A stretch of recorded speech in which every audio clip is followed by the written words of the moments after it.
Streaming lagu dan film sekarang udah gampang banget. Cuma sayangnya bayar, bre. Lebih enaknya gratis, ya kan?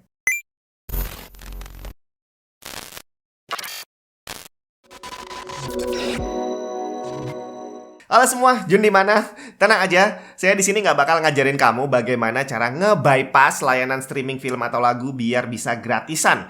Tapi nggak bisa dipungkiri, emang bener, sekarang semuanya udah bener-bener dipermudah gitu ya. Kita pakai HP, langganan Netflix, Spotify, terus kita bisa nonton film dan juga dengerin lagu dengan library yang bisa dibilang nggak terbatas. Cuma permasalahannya, kalau untuk layanan film, buat saya pribadi nih ya, semakin kesini kualitasnya semakin nggak bagus, bre.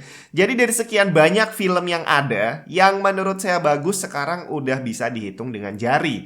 Bahkan orang-orang rumah saya yang biasanya pada hobi drakor, sekarang juga kayaknya udah mulai kehilangan semangat untuk nonton drakor. Udah bosen kali ya.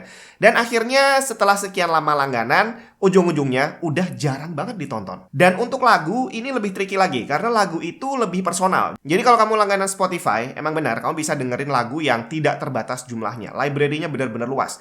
Tapi, namanya dengerin lagu paling enak kalau bisa sing along, ya nggak? Bisa ikutan nyanyi. Jadi walaupun lagu baru terus update di sana, tapi kalau emang nggak sesuai dengan kita, nggak asik juga dengerinnya. Ujung-ujungnya, kalau mau dengerin lagu, ya yang kita dengerin cuma itu-itu doang. Akhirnya, kalau kita harus keluar biaya bulanan untuk langganan streaming film dan lagu, tapi yang kita tonton cuma itu-itu aja, rasanya kayak buang duit. Dan akhirnya, buat kita yang udah lama pegang PC, pasti ujung-ujungnya bakal balik lagi nonton dan dengerin koleksi pribadi. Cuma gimana caranya bisa menikmati koleksi pribadi kita dengan rasa seperti nonton layanan streaming. Dulu kalau kita nyimpan file lagu dan juga film yang ada di PC gitu ya, kita cuma bisa menikmati saat kita ada di depan PC. Dan setelah muncul smartphone, bisa kita pindahin ke smartphone. Tapi semuanya tetap terbatas karena kapasitas smartphone-nya juga terbatas. Nah, di sini saya mau bahas tentang cara bikin server untuk menampung koleksi film dan juga lagu pribadi kita. Jadi nanti kita bisa mengakses dari HP selayaknya kita nonton Netflix dan juga dengerin Spotify. Cuma bedanya, yang ada di dalam situ adalah koleksi pribadi yang kita simpan di server punya kita sendiri. Oke, langsung aja. Kamu udah lihat ini ada satu barang kecil yang beberapa waktu lalu sempat saya bahas. Jadi waktu itu saya bikin server untuk foto. Jadi sekarang nggak usah nyimpan foto di HP, semua bisa dipindahin di sini, tapi bisa diakses sebagaimana saya mengakses foto yang tersimpan di HP. Asik banget pokoknya. Dan ini adalah Synology DS220 Plus. Jadi kalau banyak yang nanya, kenapa kok harus beli ini? Kenapa nggak ngerakit PC? Karena sebenarnya dia ini adalah PC yang kecil. Tapi asiknya, dia udah built-in-nya itu udah sepaket dari hardware dan software yang dijamin minim masalah.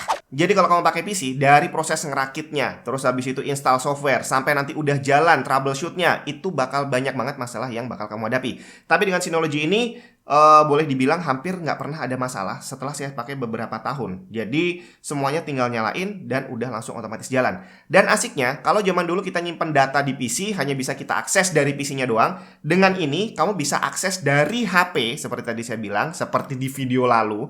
Kamu bisa buka sebagaimana kamu nonton Netflix dan juga Spotify. Sebelum saya praktekin caranya, saya kasih tunjuk dulu tampilan gimana kalau kamu nonton film dan juga dengerin lagu lewat Synology ini di aplikasi HP. Jadi yang perlu kamu lakukan adalah download aplikasi DS Video untuk nonton film dan DS Audio untuk dengerin musik.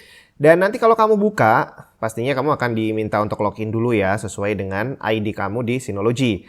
Nah, kemudian tampilannya akan seperti ini. Jadi ini adalah list film yang baru sempat saya masukin di Synology saya gitu ya. Ini kalau kamu klik di sini langsung muncul, ini metadatanya komplit banget, sinopsisnya ada, siapa pemainnya, terus kapan rilisnya. Termasuk kalau kamu mau buka linknya langsung di IMDb, bisa kamu klik langsung di situ. Pokoknya komplit lah. Ini hampir sama, bukan hampir sama sih, tapi kurang lebih sama aja kayak kalau kamu browsing layanan streaming film. Tapi ini lebih simple. Kemudian untuk DS Audio, ini juga hampir sama seperti aplikasi musik pada umumnya gitu ya. Jadi di sini kamu bisa pilih dari library, terus bikin playlist, terus apalagi nih, ya seperti biasa kamu akses lagu lah ya. Jadi ini ada list berdasarkan artis, komposer, genre. Terus kalau dibuka, ya dia akan seperti ini. Ini karena yang baru saya copy ke sini adalah yang single-single doang ya. Jadi nggak ada yang satu album. Tapi ya kurang lebih beginilah. Nah, Dan ini semuanya bisa kamu jalankan, kamu stream langsung dari server Synology yang ada di rumah kamu. Dan semua ini bisa kamu lakukan hanya segampang copy dan paste. Dan kamu nggak butuh storage tambahan karena yang perlu kamu lakukan hanya menyimpan lagu dan juga film di folder tertentu yang nantinya akan diakses lewat aplikasi. Kayak gini nih caranya. Oke, ini adalah tampilan dari halaman utamanya si Synology ya, bukan halaman utama, user interface-nya gitu ya. Jadi di sini, Jadi yang harus kamu lakukan adalah kamu buka ke Package Center dulu. Habis itu kamu cari aplikasi yang bakal dipakai untuk audio dan juga video. Jadi untuk audio kamu butuh Audio Station. Kemudian ini udah saya download ya, nanti tinggal dibuka aja. Kemudian untuk video kita butuh Video Station. Ini juga sudah saya download, nanti tinggal dibuka aja. Nah, setelah kamu download dua-duanya, itu nanti dia akan otomatis bikin folder ini nih. Jadi dia akan otomatis bikin folder musik dan bikin folder video. Yang perlu kamu lakukan hanya ngopi musik yang mau kamu backup koleksi kamu ke dalam folder musik ini.